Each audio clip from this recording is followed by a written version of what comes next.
My brother's manipulative girlfriend set me up as a drug dealer, leading to my arrest. I lost everything, even my family's trust. 3 weeks later, she confessed the shocking truth to avoid prison. I'm 21 and male. I need to get this off my chest because my life has completely fallen apart in the past month. My younger brother, Willis, 19, has always been the family favorite, but his actions towards me were truly unthinkable. First, let's understand our family situation. Our parents divorced when I was 12 and Willis was 10. Our dad relocated across the country for work, so we only see him during holidays. Our mom, Elena, 45, holds 2 jobs to provide for us. She's a nurse at the local hospital by day and cleans offices in the evenings. She's perpetually worn out, meaning Willis and I leaned on each other as we grew up. Mom was always incredibly strict about our academics. She immigrated from Colombia when she was young and couldn't complete college because she had me so early. She constantly stresses that education is our only path to success. Willis was always effortlessly intelligent, a straight-A student, excelling in everything. I, however, had to labor twice as hard just to achieve passable grades, usually pulling B's and C's. Consequently, Willis became Mom's clear favorite. She'd boast about him to her friends, display his report cards on the fridge, and consistently hold him up as an example when lecturing me about my own grades. It was painful, but I understood. Willis truly was brilliant, and Mom was proud. I just accepted it as the way things were. Despite this clear favoritism, Willis and I were genuinely close. We shared a room until I turned 18 and had an implicit understanding that we were a united front against the world. When Mom worked late, we'd order pizza and stay up playing video games. When she was anxious about money, we'd both contribute from our part-time jobs without her needing to ask. Willis would assist me with homework, and I'd drive him around since he didn't have his license yet. The trouble began about 6 months ago when Willis started seeing Maggie, 18, a girl from his high school. She's one of those popular, attractive girls accustomed to constant attention. Willis was utterly captivated by her from the start. He'd spend hours on the phone, skip our regular hangouts, and essentially arrange his entire life around her schedule. I didn't object initially. Willis had never had a serious relationship, so I assumed he was just experiencing that initial honeymoon period. However, Maggie began visiting our house more frequently, and I started observing certain behaviors that bothered me. She possessed a condescending manner when speaking to anyone she deemed beneath her. She'd make subtle remarks about our house's size, or how Mom always appeared exhausted. She'd roll her eyes whenever Mom attempted to converse with her in broken English. Willis never seemed to pick up on these cues, or perhaps he deliberately overlooked them. The genuine problem arose when Maggie began spending time at our house while Willis was at his job. He worked at the local grocery store 3 afternoons a week, and she would occasionally appear when only I was home. Initially, she'd just wait in Willis's room, but then she started spending time in the living room with me. I'll confess, Maggie is alluring, and she was aware of it. She'd wear revealing tops and short shorts, and sit uncomfortably close to me on the couch while we watched TV. She'd laugh at everything I said, even when I wasn't attempting humor. She'd touch my arm as she spoke and complain about Willis always, being preoccupied with work or school. I understood what was occurring, but I maintained my distance. Willis was my brother, and I wasn't going to jeopardize our bond for any girl, regardless of her attractiveness. Yet Maggie persisted. She began texting me, inquiring if I was home before arriving. She'd bring me food from places she visited, with Willis. She'd even seek my advice about their relationship, which felt like a deliberate ploy. The tipping point arrived approximately 2 months ago. Willis was working a double shift at the store, and Maggie appeared at our house around 8 p.m. Mom was at her night job, leaving just Maggie and me. She claimed she was bored and wanted to spend time together. We ended up watching a movie, and she continuously edged closer to me on the couch. Towards the film's conclusion, she directly asked if I found her attractive. I told her she was pretty, but emphasized she was my brother's girlfriend, and I wasn't interested in pursuing anything. She just laughed, remarking that Willis didn't need to know every detail. Then she kissed me. I immediately pushed her away and told her to leave. She became agitated, accusing me of rejecting her because I believed I was too good for her. I clarified it had nothing to do with that. I simply wouldn't betray my brother. She departed angrily, and I hoped that would be the end of the matter. However, Maggie's demeanor towards me shifted after that incident. When she visited with Willis, she'd scarcely acknowledge my presence. She'd murmur comments to Willis that would cause him to eye me suspiciously. She began sharing vague, unsettling posts on social media about individuals not being genuine and certain people being untrustworthy. Willis, too, started treating me differently. He stopped inviting me to hang out. He'd give curt responses when I tried to converse with him. When I inquired what was amiss, he'd claim nothing, yet I could sense something was troubling him deeply. 3 weeks ago, everything erupted. I was at my part-time job at the auto shop when my phone started vibrating with a flurry of calls and texts. My mom was calling frantically, and Willis had sent multiple angry messages. Mom's text urged me to come home right away because the police were there. I sped home, and as I turned into our driveway, 2 police cars were parked outside. My mom was weeping on the front porch, while Willis stood beside her, arms crossed. Officers were emerging from our house, carrying several plastic bags. An officer approached me, requesting my identification. He informed me they'd received an anonymous tip that I was dealing drugs from our house, and that marijuana and prescription pills had been discovered in my bedroom. I was utterly stunned.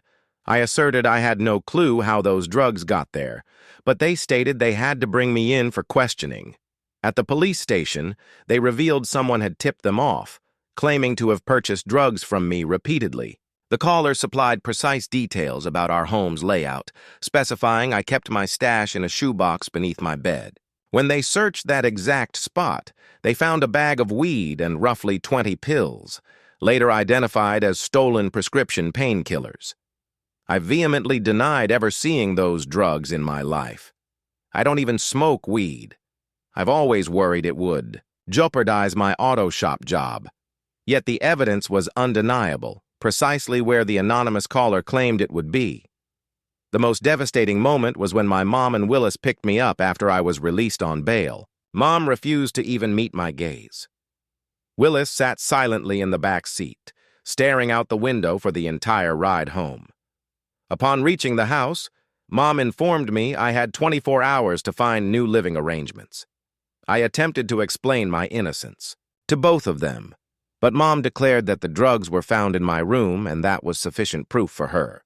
Willis simply shook his head, expressing his disappointment in me for allegedly lying.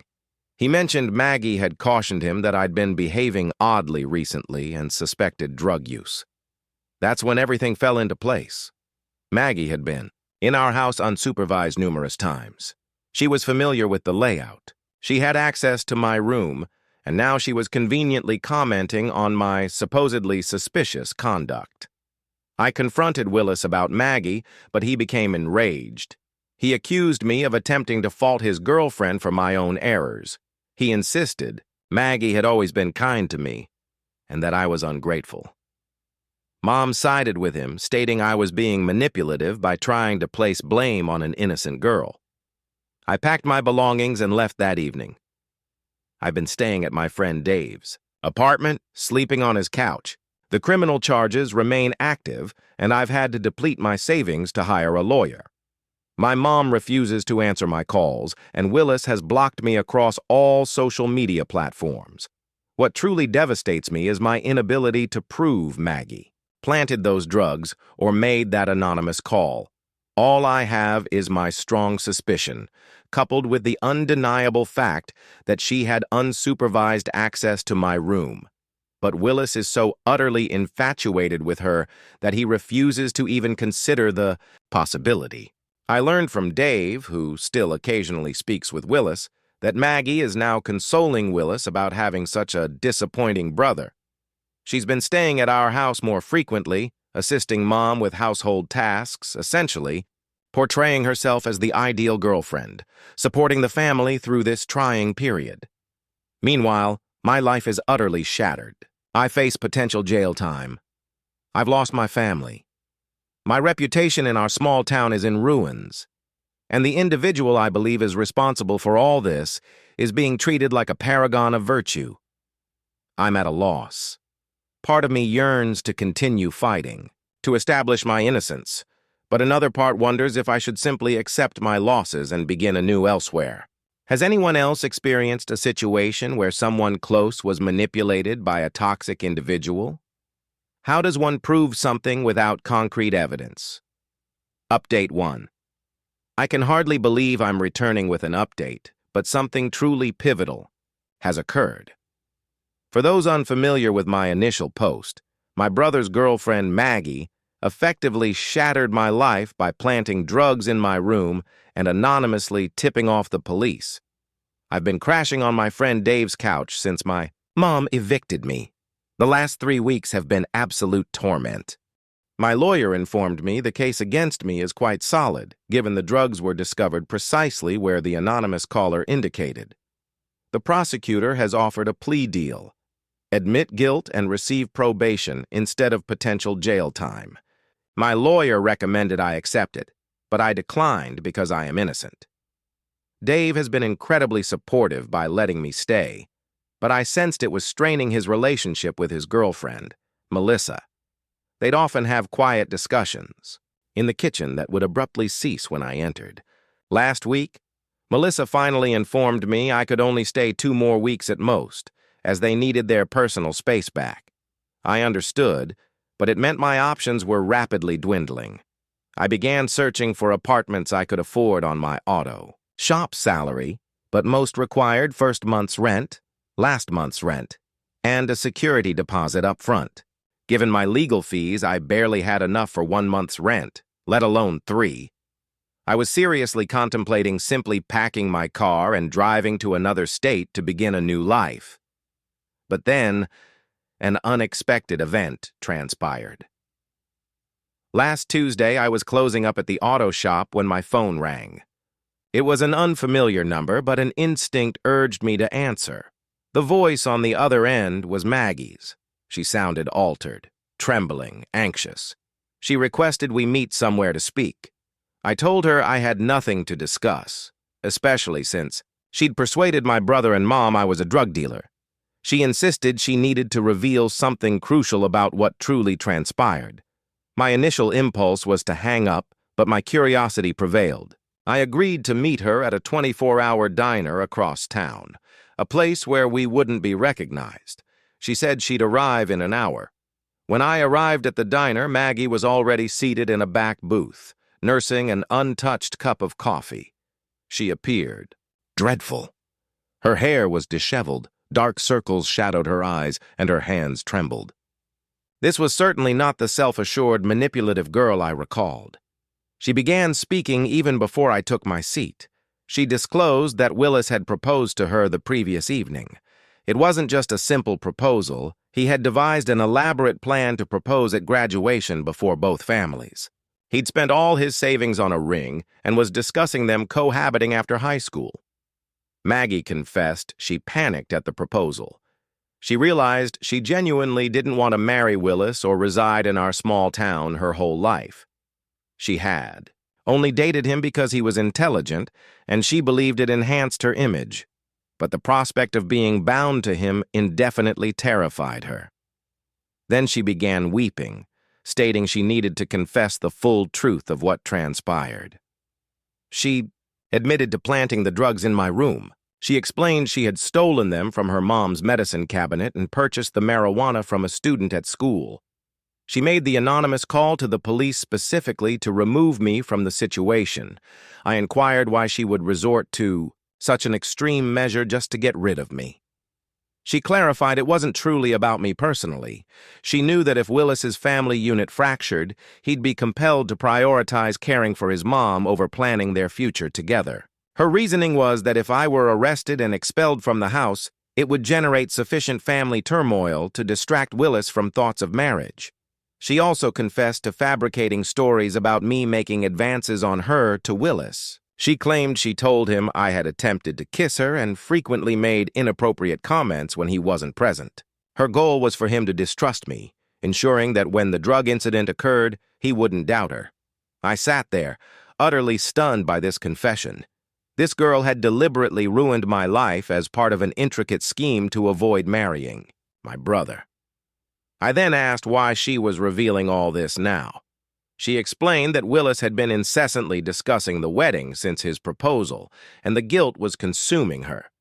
Furthermore, she mentioned her mom had discovered the missing pills and was threatening to contact the police if Maggie didn't admit to taking them, fearing her own arrest. I asked if she'd be willing to confess the truth to Willis and my mom. She agreed, but demanded a favor in return. She wanted me to help persuade Willis not to despise her once the truth emerged.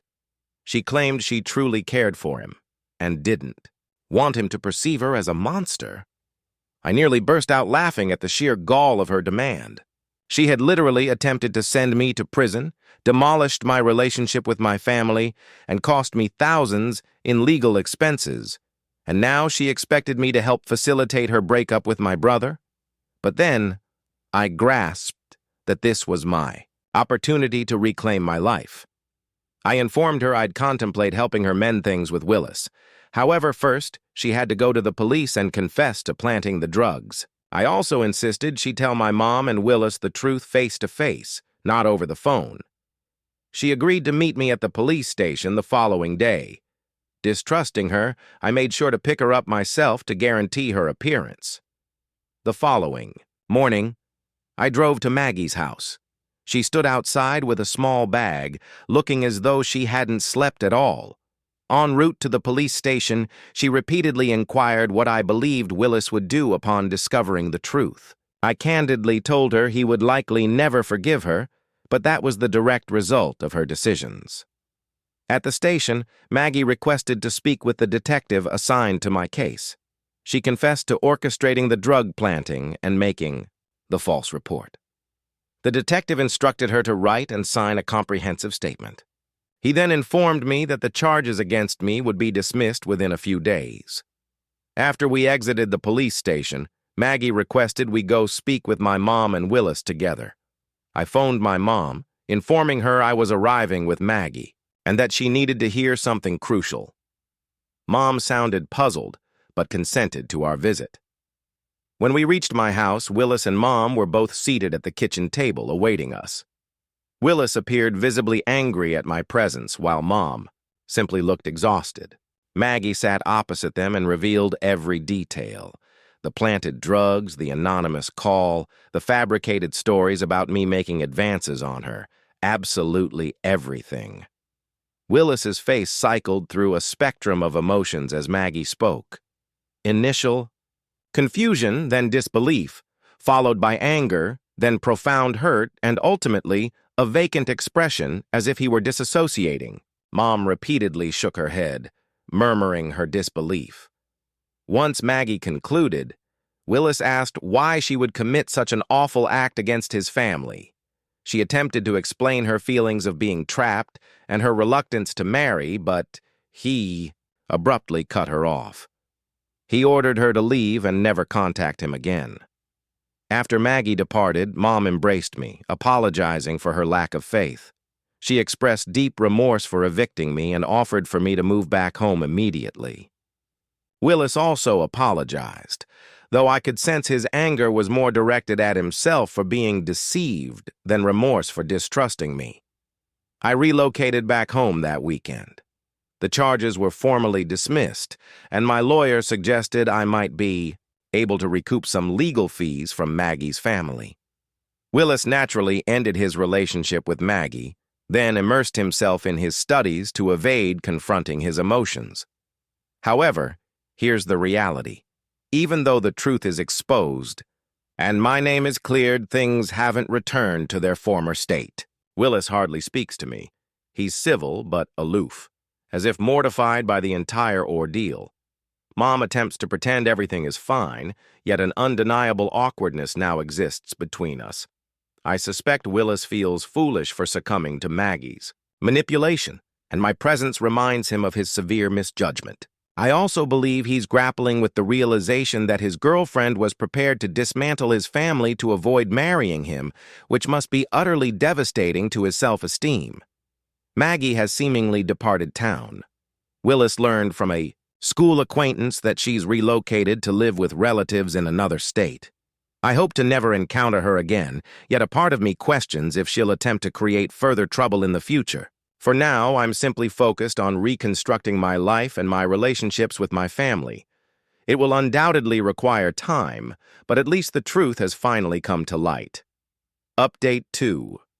Another update, as this situation has impossibly become even more complex.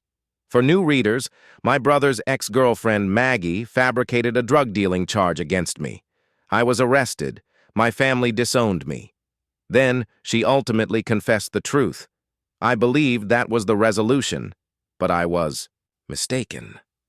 At home, things were gradually returning to normal. Willis maintained a certain oddness around me, but Mom and I were mending our relationship.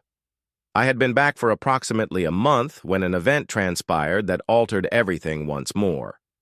I was working at the auto shop on a Saturday morning when an older woman entered, specifically requesting me. She introduced herself as Patricia, Maggie's mother. I had never met her, but recognized her from photographs Maggie had previously shown us. Patricia appeared deeply distressed and asked if we could speak in private. My boss allowed me a break, and we spoke in her car outside the shop. She informed me that Maggie's deceit extended far beyond just the drug incident. Patricia revealed that Maggie had been stealing from her for months prior to my arrest, cash from her purse, prescription medications, even some of Patricia's jewelry had vanished. Patricia had suspected Maggie, but lacked proof until Maggie's confession to the police about framing me. Yet that wasn't the most disturbing revelation.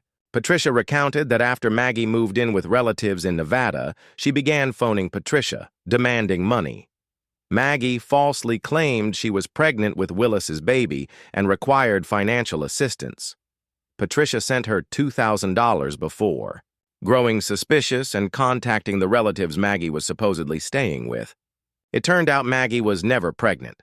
She'd been using the money to party with new acquaintances in Las Vegas. When confronted, Maggie admitted the pregnancy was a fabrication, but insisted she was entitled to the money as compensation for having to leave her hometown due to the drama I had caused. Patricia contacted me because she believed I should be aware that Maggie continued to fabricate stories about our family and attempt to extract money by invoking Willis's name. She also wished to caution me that Maggie had been sharing posts on social media portraying herself as the true victim in our circumstances. That night, I checked Maggie's social media accounts, and Patricia's warning proved accurate. Maggie had completely re-envisioned the entire narrative online. Her posts alleged I had been harassing her for months, making unwanted advances, and threatening her after she rejected me. She asserted she only lied to the police because she feared what I might do. She was presenting herself as a courageous survivor who had finally escaped an abusive ordeal. The posts garnered dozens of comments from strangers who hurled insults at me and demanded I be incarcerated.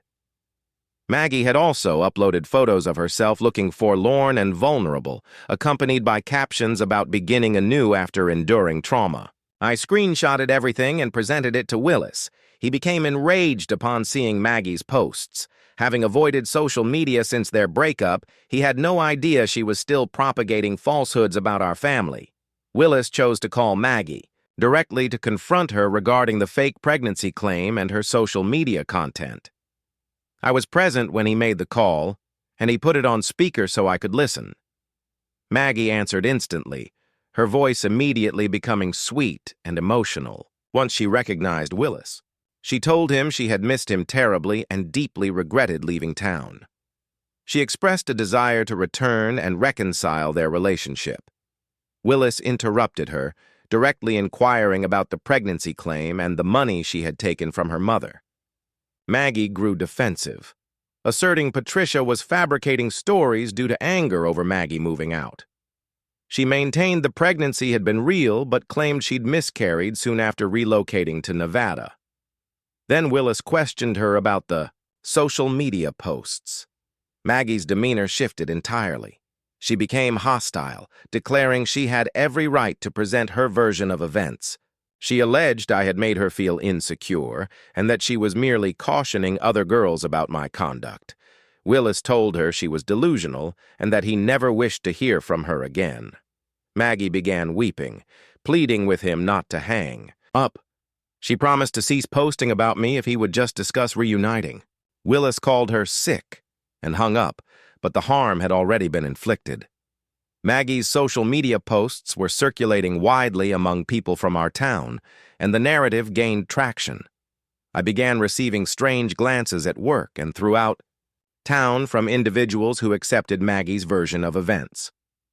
The following week, my boss at the auto shop summoned me to his office. He explained that certain customers had inquired about me, and he was concerned about the shop's standing. He didn't terminate my employment, but he made it unequivocally clear that if the ongoing drama continued to negatively impact his business, he would be forced to let me go. That's when I resolved I could no longer simply overlook Maggie's fabrications. I had remained silent after her initial confession, believing the truth would suffice, but she persisted in attempting to ruin my reputation.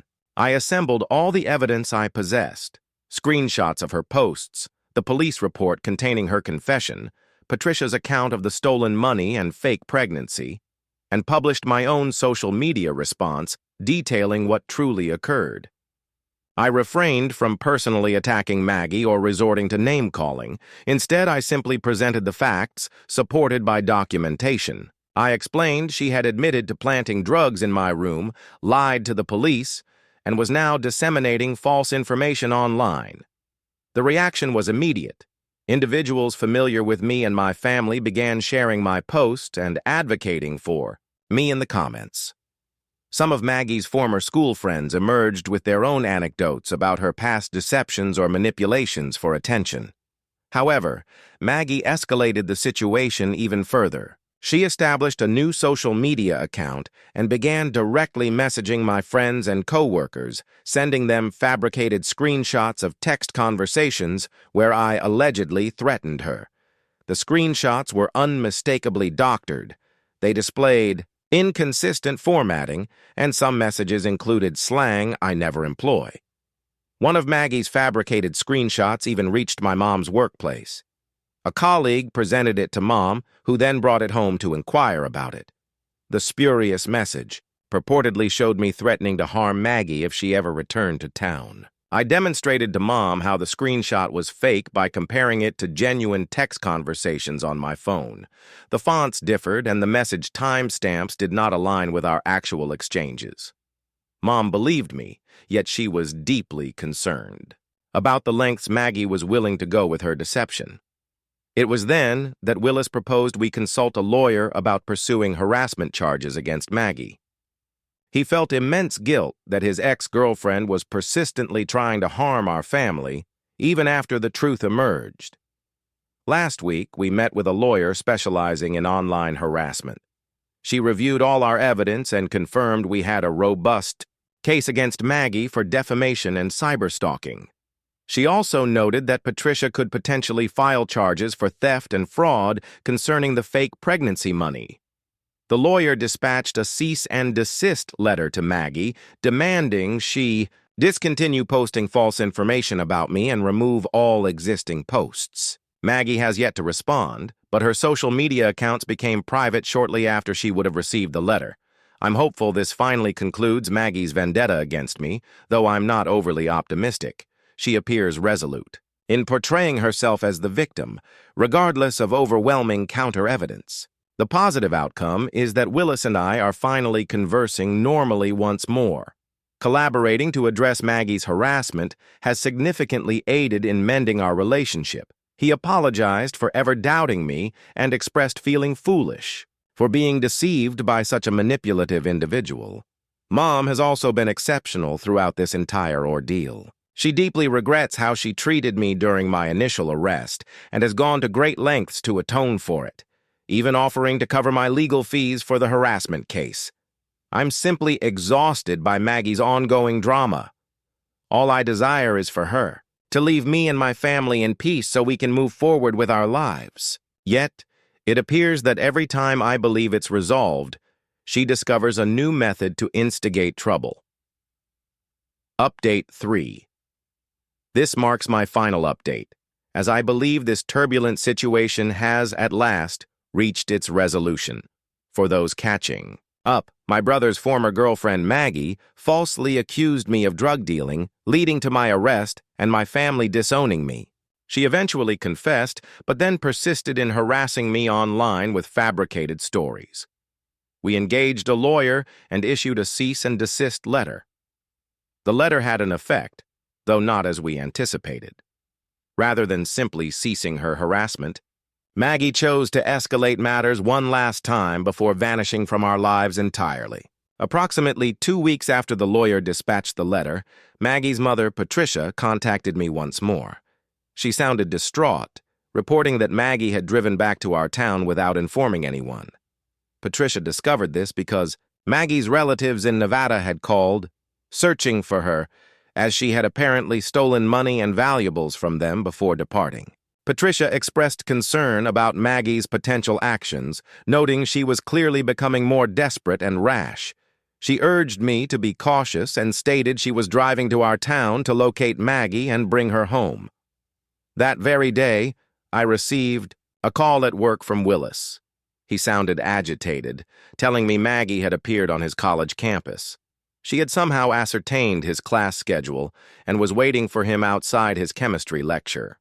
When he attempted to ignore her and walk away, she began shouting at him in front of other students.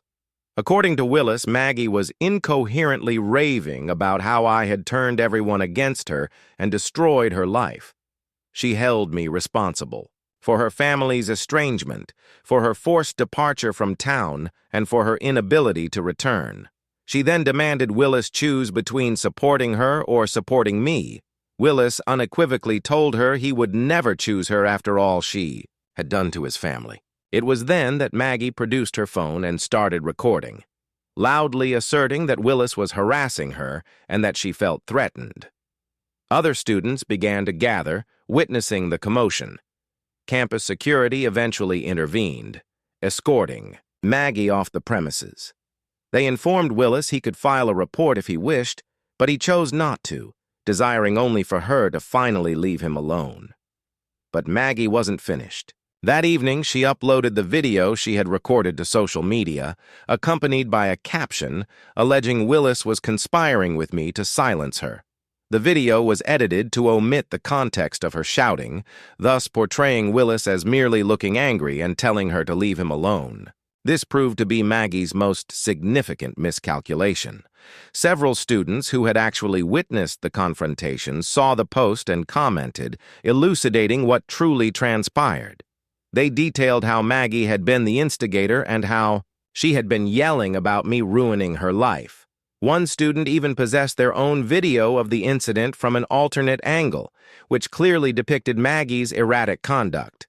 When this video was circulated, it entirely disproved Maggie's narrative and made her appear unhinged. Later that night, Patricia located Maggie at an inexpensive motel on the town's periphery. Maggie had been utilizing fake social media accounts to monitor discussions about her, and she was enraged that her scheme to discredit Willis had failed. Patricia persuaded Maggie to meet with our lawyer to discuss an out-of-court resolution. I remained skeptical, but the lawyer believed it was a worthwhile avenue to explore, given Maggie was clearly spiraling and might agree to terms that would definitively conclude this ordeal. The meeting convened a few days later in the lawyer's office. Maggie appeared dreadful. She had lost weight, her hair was unkempt, and she continually fidgeted with her hands.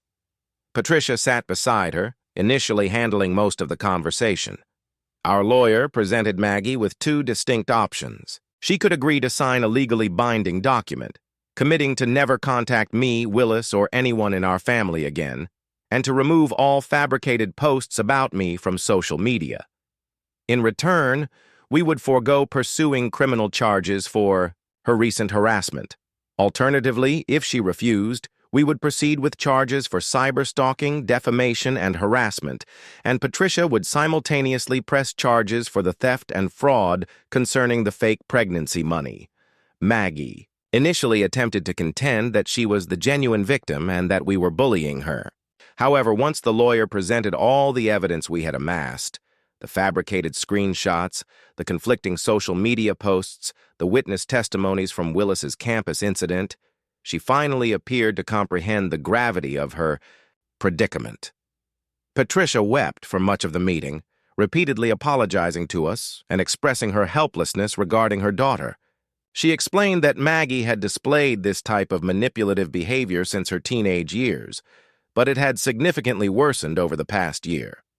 Following approximately an hour of deliberation, Maggie consented to sign the agreement. She committed to deleting all social media posts concerning me, ceasing the use of fake accounts to monitor or contact anyone in our family, and departing town permanently. She also had to agree to undergo mental health treatment, a condition Patricia firmly insisted upon. The lawyer made Maggie draft and sign a public apology post, which she was required to keep active on her social media for 30 days before deactivating her accounts. The apology explicitly acknowledged she had lied about me and that all her prior posts were false. Maggie was visibly mortified by having to publish the apology, yet she complied. The post garnered significant attention from residents in our town who had been tracking the unfolding drama. Numerous comments poured in, expressing support for me and my family. Patricia drove Maggie back to Nevada that same day. Before their departure, Patricia gave me her phone number, asking me to call if Maggie ever attempted to contact us again. She also offered to contribute towards some of my legal costs, which was a kind gesture. That was 2 months ago, and I haven't received any communication from Maggie since. Her social media accounts have all been deleted, and Willis reports that none of his friends have seen or heard from her. I periodically check to ensure she hasn't established new accounts to post about me, but thus far everything has remained silent. My life has largely reverted to its former state. I continue working at the auto shop, and my boss appears content that the turmoil has ended. My relationship with Willis is stronger than it has been in years. Navigating this ordeal together actually drew us closer. Mom has also been wonderful. She still carries guilt over how she treated me during my initial arrest, but we've moved past it. She genuinely gained insight into online harassment from this experience and is now far more discerning about believing everything she encounters on social media. The sole enduring consequence for me is a heightened caution about whom I trust. Maggie demonstrated that some individuals are prepared to ruin innocent lives for profoundly selfish motives. I'm not resentful, but I am undeniably more attuned to red flags in people's conduct. I've also learned that, at times, truth alone isn't sufficient. Even after Maggie confessed to framing me, she still managed to manipulate people online with false narratives. It required legal intervention and irrefutable evidence to finally halt her. Willis is now dating someone new, a girl named Sarah, who appears genuinely kind and drama-free. He's proceeding much more cautiously this time, being more deliberate about introducing her to the family. I believe the ordeal with Maggie taught him to prioritize character and integrity over mere appearance or popularity. Regarding Maggie, I hope she receives the necessary help and ceases harming others. However, I also sincerely hope I never have to interact with her again. Some individuals are simply toxic, and the wisest course of action is to remove them from your life and keep them out. I am profoundly grateful that my family ultimately united and that the truth eventually surfaced. It was a dreadful experience, but it could have been far worse had Maggie been more adept at concealing her actions or if my family hadn't been willing to listen once the evidence became clear. This entire situation imparted a crucial lesson. Family relationships can be delicate, yet they can also prove far more robust than imagined if everyone is prepared to fight for them. Willis and I endured hell, but we emerged with a stronger bond. Story 2. My father asserted he was too impoverished to assist with my college tuition. He allowed me to endure hardship and struggle, all while secretly funding my half-sister's private education and lavish lifestyle. I'm 28 and male, and I've recently uncovered something that has utterly shattered my relationship with my father. I truly need an outside perspective on whether I'm managing this situation appropriately.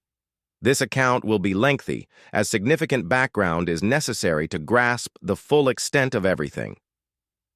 My parents divorced when I was 5 years old.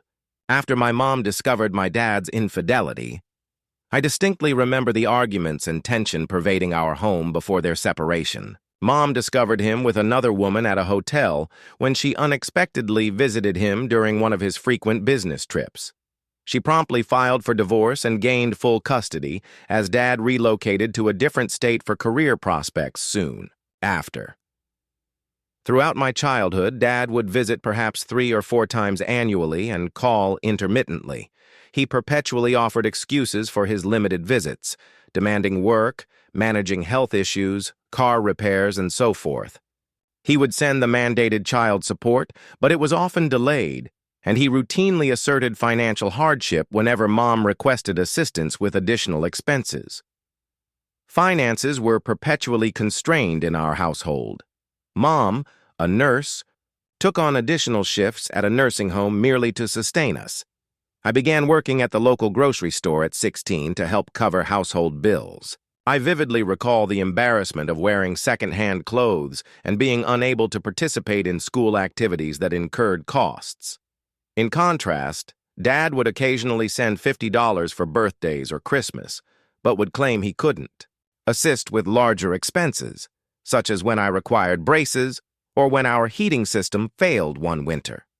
I successfully put myself through community college while simultaneously working full-time. My ambition was to transfer to a 4-year university, but I couldn't afford it, even with student loans. When I approached Dad for tuition assistance, he responded with a lengthy email detailing his own financial hardships, medical bills, poor investments, supporting his elderly parents, and expressing profound regret that he couldn't offer more aid. I ultimately earned an associate's degree and was fortunate enough to secure an entry-level IT position that offered a respectable salary. Over the last few years, as my financial situation stabilized, I attempted to reestablish a relationship with Dad. He had moved back to our state, supposedly having retired due to health concerns, and we began meeting for dinner every few weeks. He appeared genuinely engaged in my life and career, and I believed we were finally fostering the father-son connection I had always desired. He would speak of regretting his absence during my younger years and expressed a wish to compensate for lost time. Everything took a dramatic turn 3 months ago. Dad acquired a new smartphone and requested my assistance in setting it up, given my IT profession. As I was syncing his email accounts, I observed several messages from a university's financial aid office regarding tuition payments. I didn't intend to pry, but the sum mentioned was considerable, and my curiosity was piqued, especially since Dad had consistently maintained financial difficulties. Upon opening the email, I discovered he had been covering full tuition at an expensive private university for an individual named Lucia, 19. There were numerous emails detailing payment plans, housing expenses, and meal plans. Perplexed, I accessed more emails and found earlier ones concerning high school tuition payments to a private preparatory school. As I delved further, the truth emerged. Lucia was my half-sister, his daughter from another relationship. She was born merely a year after my parents' divorce, indicating Dad had impregnated another woman while still married to my mom. He had entirely supported Lucia and her mother throughout these years, all while claiming he could barely afford child support. For me, when I confronted him, he initially attempted to deny it, but ultimately confessed everything once I presented the emails. The scope of his deception was astonishing. Not only had he funded Lucia's private school education from kindergarten, but also costly extracurricular activities such as horseback riding lessons and summer camps overseas. She received a brand new car for her 16th birthday, while at that age I was commuting to work by bus. He had purchased a house for her and her mother in an affluent neighborhood, whereas my mom and I resided in a cramped two-bedroom apartment. What was most painful was discovering that Lucia had known about me the entire time. Dad and her mother had informed her she had a half-brother, but instructed her to maintain secrecy. She and Dad enjoyed a complete normal father-daughter relationship. He attended her school events, took her on vacations, and taught her to drive, while I barely saw him a few times a year. When I questioned why he never disclosed her existence, he asserted he was trying to shield me from pain and avoid complicating matters with my mom. He attempted to rationalize his actions, claiming he did his utmost to support both families, but was forced to prioritize certain aspects. I was too incensed to entertain his justifications. I informed him I never wanted to see or speak to him again and promptly blocked his number. When I confided everything to my mom, she collapsed in tears. She disclosed that Dad had, for years, feigned inability to pay more child support due to various financial difficulties, all fabrications designed to conceal his lavish support for his other family. She is now consulting a lawyer about initiating legal action for his prolonged financial deceit. Some extended family members are suggesting I'm being unduly severe. My aunt believes I should attempt to forgive him, given he is still my father and advancing in age. Several cousins have recommended I at least try to foster a relationship with Lucia, acknowledging her innocence in the affair. However, I'm currently too wounded and enraged to even contemplate such a thing. Each time I reflect on the countless years of my struggle while he bestowed everything upon her, my blood boils. Am I wrong for severing all contact with him? A part of me feels guilt for refusing to even listen to his perspective, but another part insists this betrayal is unforgivable. I'm uncertain if I'm overreacting or if my anger is entirely warranted. Edit. My sincere thanks to everyone for the supportive comments. To address some recurring questions, yes, I possess documented proof of the tuition payments and other financial assistance via emails and banking records. No, I haven't attempted to contact Lucia directly yet. While I recognize she bears no responsibility for any of this, I'm not emotionally prepared to engage with her at this moment. Update 1. The situation has become even more convoluted since my previous post. After I shared my story, several relatives began contacting me with their own discoveries. Apparently, many of them had harbored suspicions that something was amiss with Dad's narratives over the years, though they were never entirely certain. A few of my cousins recalled seeing Dad with a young woman at malls or restaurants over the years, but they presumed she was a friend's daughter or an unknown relative. The most significant revelation originated from my Aunt Karen, Dad's sister. She called me in tears last week, finally confessing she had been aware of Lucia's existence the entire time. Not only did she know, but she had actively participated in Lucia's life, attending her dance recitals, high school graduation, and various family gatherings. She even hosted birthday parties for Lucia at her home when I was younger, meticulously planning them so I wouldn't discover them. Karen showed me photographs from these occasions, and it was agonizing to witness Dad being the quintessential father to Lucia while I seldom saw him. There were images of him teaching her to ride a bicycle, assisting with science fair projects, and taking her on camping excursions, all experiences I had yearned for during my childhood. Karen stated she remained silent at Dad's insistence, claiming it was optimal to keep the family separate. She is now consumed by guilt, having realized the profound pain their deception inflicted upon me. Yet, this is where events took an unforeseen twist. A few days after Karen's confession, I received a message via my cousin's Facebook account. It was from Lucia. She had somehow discovered my original Reddit post and identified the situation. According to her, she had always known of my existence and had longed to connect for years, but Dad had strictly prohibited it. What she disclosed next exacerbated everything. Dad had apparently been relaying an entirely different version of the story to her and her mom all these years. In his rendition, my mom and I had spurned any efforts at connection post-divorce. He asserted we desired no involvement with his new family, and that I, in particular, had repeatedly refused to meet Lucia. All blatant falsehoods, of course. I never even knew she existed until now. Lucia then divulged financial details that infuriated me. Dad hadn't simply covered her education costs. He had purchased her mother a $500,000 home in an affluent neighborhood upon Lucia's birth.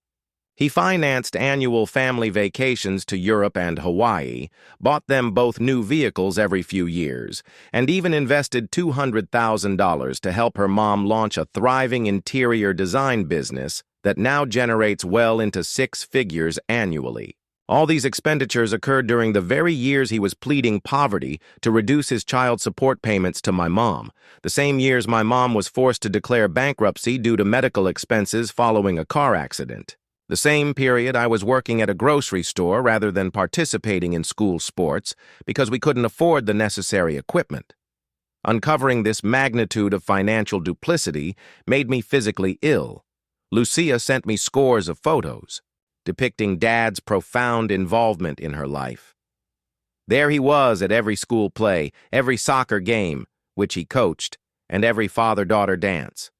They took yearly father-daughter trips to Disney World, a destination I had yearned to visit as a child, only to be told we couldn't afford it.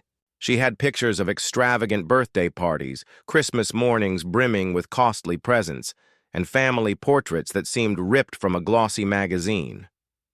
She was appalled to discover our hardships and how Dad had lied to everyone. She broke down in our messages, profusely apologizing for her unintentional role in the deceit.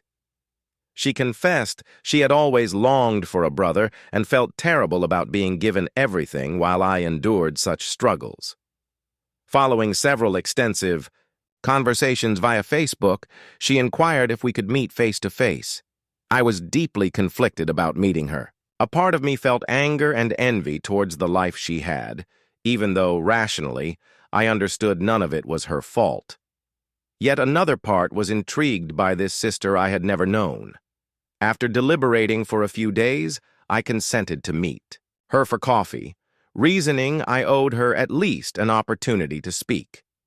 We met yesterday at a local coffee shop and ended up conversing for nearly 4 hours. Despite my initial misgivings, Lucia proved to be genuinely sweet and grounded. We discovered shared interests in technology and gaming, and even the same eccentric sense of humor. It was peculiar to observe minor mannerisms and expressions that evoked memories of Dad. She wept as I recounted detailed stories of my upbringing, missing school field trips due to lack of funds, working instead of attending prom, and being forced to drop out of college because of financial constraints. She had been completely unaware of any of this and was enraged at Dad for the deception. She informed me she had already confronted him about everything she discovered from my post. That confrontation seemingly prompted Dad's latest efforts at damage control. He appeared unannounced at my apartment last night, presenting a check for $100,000, asserting he wished to rectify the situation. When I declined to accept it, he broke down in tears, claiming he never intended to cause me pain and desired an opportunity to mend things. He spoke of wanting both his children in his life and how we could now be a genuine family, with everything out in the open. I instructed him to depart and have not responded to any of his numerous emails or voicemails since. He continues to send lengthy messages expressing his remorse and his deep love for both his children, but all I can dwell on are the years of deceit and neglect while he performed the role of the perfect father to Lucia. Lucia and I have exchanged contact information and are carefully getting to know one another. While I'm still processing my emotions regarding the entire ordeal, I do not fault her for Dad's decisions. However, I am nowhere near prepared to forgive him, irrespective of any monetary compensation he offers now. Update 2. Just when I believed this situation couldn't become more convoluted, everything has erupted in ways I never envisioned. Lucia and I had been conversing consistently over the past few weeks, endeavoring to reconstruct the chronology of Dad's deceptions. Certain aspects of his purported business trips and financial circumstances didn't quite align. Consequently, Lucia engaged a private investigator to delve into the matter. What the PI unearthed was astounding. Dad maintained a third family about whom we were entirely unaware. Another daughter, Emma, 15, residing in Colorado with her mother. The PI discovered consistent monthly payments to a woman named Rebecca spanning 16 years, in addition to school records and social media photographs depicting Dad with another teenage daughter who bore an uncanny resemblance to him. The PI also unearthed years of financial documentation revealing Dad had maintained 3 entirely distinct lives. He held separate credit cards and bank accounts for each family, meticulously orchestrating his schedule to spend time with each without arousing suspicion.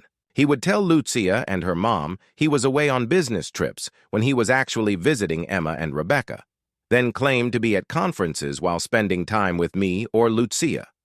When Lucia confronted him with the concrete evidence, Dad initially attempted to deny it, but ultimately capitulated and confessed everything. He had been sustaining 3 separate households for years, deceiving everyone about his whereabouts and financial state. Emma and Rebecca were equally oblivious to Lucia, or me. Dad had fed them the identical falsehoods about frequent work travel. But here's where the situation further deteriorated. The PI uncovered that Dad didn't actually retire last year as he had asserted. He was, in fact, terminated from his executive role at his company for embezzlement. For years, he had been pilfering company funds through fabricated vendor accounts and inflated expense reports to support his various clandestine families.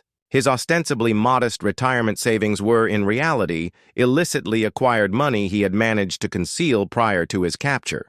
This revelation elucidates how he afforded everything while feigning destitution to reduce my child support. He was not experiencing financial hardship whatsoever. He was absconding with millions from his employer to finance his 3 distinct lives. The company had initiated an internal investigation last year after detecting financial irregularities, which culminated in his dismissal. He then masked this by claiming he opted for early retirement due to health issues. With his fraud now exposed and the funding source depleted, he's frantically attempting to salvage his relationships with his children. He's been dispatching increasingly desperate messages to both Lucia and me, appealing to family loyalty and forgiveness. He even tried to emotionally manipulate Lucia regarding the private investigator, accusing her of betrayal by delving into his personal affairs. Lucia shared all the PI's discoveries with me and Emma's mother, Rebecca. Rebecca was utterly shocked. Dad had informed her he was a widower when they first met. She had no inkling he was supporting 2 other families with pilfered money.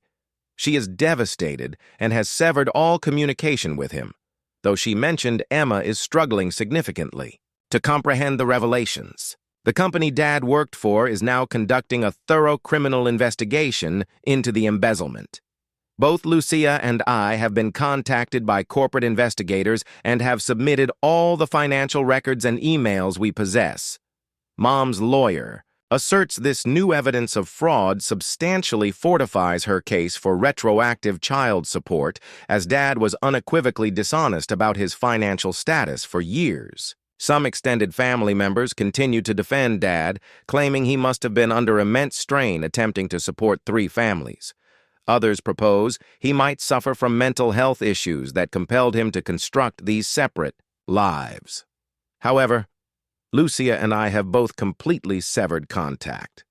The sheer degree of calculation and deceit necessary to sustain this elaborate scheme for so many years demonstrates this was not merely poor judgment. It was intentional and prolonged fraud. Dad has been dispatching messages through every conceivable channel, imploring us not to collaborate with the investigation, asserting it will destroy his life if we surrender evidence. He's attempting to persuade us that he acted solely for his children, claiming everything he stole was intended to provide us with superior lives. Yet, Lucia and I are in complete agreement. We are finished concealing his falsehoods. We have furnished all the information we possess to the investigators and are prepared to testify if required. The most remarkable aspect of this entire terrible situation is that Lucia and I have in fact forged a stronger bond. We communicate almost daily now, offering mutual support as we navigate the repercussions of Dad's deceit. We are both angry and wounded, but at least we have each other to rely on through this turmoil. Update 3. The concluding chapter of This Nightmare has now unfolded. Dad was apprehended last week following an extensive investigation. He faces multiple felony charges for embezzlement, fraud, and money laundering. Investigators discovered he had pilfered over $2 million from his company over a 15-year period through an intricate scheme involving fictitious vendors, inflated expenses, and clandestine accounts. The specifics that emerged during the investigation were staggering. Dad had established a network of shell companies to siphon money using fabricated invoices and falsified expense reports. He maintained separate phones, email accounts, and even counterfeit business cards for his various personas. The sheer level of meticulous planning involved in sustaining this deception is almost beyond belief. The company's forensic audit unveiled that he had been pilfering progressively larger sums annually to keep pace with the escalating expenses of 3 families: private schools, opulent vacations, automobiles, homes. It all collectively amounted to millions. He even possessed distinct life insurance policies, each designating a different family as beneficiaries, with each family remaining oblivious to the other's existence. Dad's legal counsel contacted Lucia and me last week, requesting we compose character witness statements for his sentencing hearing. He hoped for leniency by demonstrating he stole solely to provide for his children. We both declined. The lawyer attempted to guilt trip us, stating Dad faced 15 to 20 years in prison and required his children's support, but we had simply had enough of the manipulation. Rebecca and Emma have also severed all communication. Emma initially grappled with the revelation, but after comprehending the full scope of Dad's transgressions, she wants absolutely no involvement with him. Rebecca is concentrating on safeguarding Emma's college fund, which faces potential seizure as proceeds of crime. Lucia and I have both extended offers of support, but they are not yet prepared for contact with us. The sole constructive result from this entire debacle is the authentic sibling relationship Lucia and I have cultivated. We've assisted each other in processing the anger and betrayal, exchanging narratives, and recognizing how Dad manipulated each of us uniquely. We now endeavor to meet for dinner weekly and are gradually forging the kind of sibling connection we should have possessed all along. Mom's lawsuit for retroactive child support proved successful. The judge mandated Dad pay significant back support plus penalties from his remaining assets. While most of that money is frozen or will be confiscated by authorities, Mom feels utterly vindicated after years of being gaslit concerning Dad's finances. She has finally managed to release the guilt she bore for being unable to provide more for me during my upbringing. Extended family members incessantly urge us to forgive Dad, citing his status as our father and his impending serious prison sentence. Some have even proposed we financially assist him with legal fees. However, Lucia and I are in complete accord. We are finished. His deliberate choices shattered 3 families, traumatized his children, and harmed innumerable others through his criminal acts. The very fact that he continues attempting to manipulate us through his lawyer demonstrates he has not genuinely reformed. I've begun therapy to process everything, and it's instrumental in helping me comprehend that none of this was my fault. I didn't cause Dad's absence by being somehow undeserving of his affection. He made calculated decisions to construct and uphold multiple clandestine lives. Lucia and I are concentrating on healing and advancing with our newfound sibling relationship, consigning Dad and his intricate web of falsehoods to the past, where they rightfully belong. For those curious, no, I do not regret revealing everything, despite it culminating in Dad's arrest.